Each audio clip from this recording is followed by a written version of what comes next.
আজ একটু তাড়াতাড়ি ঘুম থেকে উঠেছি, কারণ ইনায়ের বাবা রাতে ঘুমানোর আগেই বলে রেখেছে সকাল 10টা থেকে 10:30টার মধ্যেই আমরা আপুর বাড়ি থেকে বের হব আমাদের বাসায় ফেরার উদ্দেশ্যে। আপুকে আমি রাতেই বলে রেখেছিলাম ক্ষেত থেকে তুলে নিয়ে আসা মিষ্টি কুমড়ো আর গমের আটা রুটি করার জন্য। তো আমি সকালে ঘুম থেকে উঠেই দেখি আপু নাস্তা রেডি করে বসে আছে। তো আমি বসে গেলাম খেতে। আমি খাচ্ছিলাম আর পাশে আমার মেয়ে আমাদের গুছিয়ে রাখা টোপলা টাপলি নিয়ে খেলা করছিল। আর এদিকে আপু আর দুলাভাই আমাদেরকে যা যা দিবে সেগুলো বস্তার মধ্যে ভরছিল। ইনায়ের বাবা তো খুব রেগে যাচ্ছিল, বস্তা ভারী হবে ভেবে। ও একদমই টোপলা টাপলি নিতে চায় না। আমি জোর করে কিছু কিছু জিনিস নেই।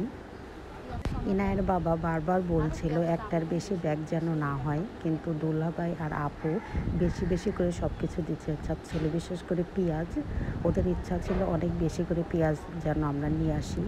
ইনায়ের আপু ইনায়কে রেডি করে দিচ্ছিল, আর এদিকে আমাদের টুকলা টাপলিও কিন্তু একদম রেডি। সাথিয়া বাজার আসার পর আমরা যে ভুলটা করেছিলাম, আমরা প্রথমেই সিএনজির পিছনে তিনটা সিট আমরা নিই, আর ড্রাইভারকে বলেছিলাম সামনে দুজন লোক নিতে। কিন্তু প্রায় 20 মিনিট চলে যাওয়ার পরেও মাত্র একজন লোক হয়েছিল, আর একজন লোক আর কোনোভাবেই হচ্ছিল না। এদিকে আমি আর আমার মেয়ে কী করব, ইনায়ের বাবা তো বাইরে ঘোরাফেরা করছিল, আর আমরা মা মেয়ে গাড়ির মধ্যে বসেছিলাম। ইনায়া দুষ্টুমি করছিল আর আমি তাকে সেটাই দেখছিলাম। আমরা কোথাও যাওয়া আসার সময় সবসময়ই পিছনে 3টা সিটই নেই, বিশেষ করে ইনায়া হবার পর থেকে। বাট এর আগে কখনো এরকম সমস্যা আমাদের পড়তে হয়নি, এতটা সময় লাগেনি অন্য লোক হতে। এবারে প্রথম এরকম হওয়াতে খুবই বিরক্ত লাগছিল। প্রচণ্ড রোদ ছিল বাইরে, আর এক ফোঁটাও বাতাস ছিল না। সাথিয়া থেকে গাড়ি ছাড়ার পরে ইনায়া কিছুক্ষণ ঘুমিয়েছিল, কিন্তু ঈশ্বরদী আসার পরে ইনায়ের ঘুম ভেঙে যায়, আর ওর প্রচুর ক্ষুধা লেগেছিল, খাওয়ার জন্য কান্না করছিল। ওর জন্য আমি জুস নিয়ে এসেছিলাম, সেটা গাড়িতে ওঠার পরে যখন আমরা বসেছিলাম অনেকক্ষণ, তখনই ও খেয়ে নিয়েছিল। কিছু ফলও নিয়েছিলাম, সেটাও খেয়ে নিয়েছিল।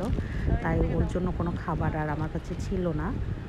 তখন ইনায়ের বাবা রাস্তার সাইডে সিএনজি দাঁড় করিয়ে ইনায়ের জন্য খাবার কিনতে যায়। ইনায়া কালো আঙ্গুরটা খুব পছন্দ করে, কিন্তু দোকানে কালো আঙ্গুর না থাকায় ওর জন্য সবুজ আঙ্গুর নিয়ে আসে। তারপরে দুজন খুনসুটি করে বাবা মেয়ে গাড়ির মধ্যে আঙ্গুর খাচ্ছিল। আমরা এখন প্রায় বাসার কাছাকাছি চলে আসছি। যতই কাছাকাছি যাচ্ছি বাসার, ততই মনটা খারাপ হয়ে যাচ্ছে।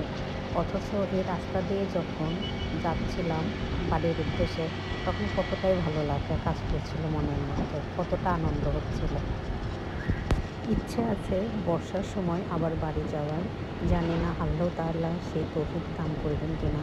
তবে আল্লাহ তাআলার দরবারে লাখ লাখ শুকরিয়া, তার অসীম রহমতে আমরা সুস্থ সবলভাবে বাড়িতে গিয়েছি।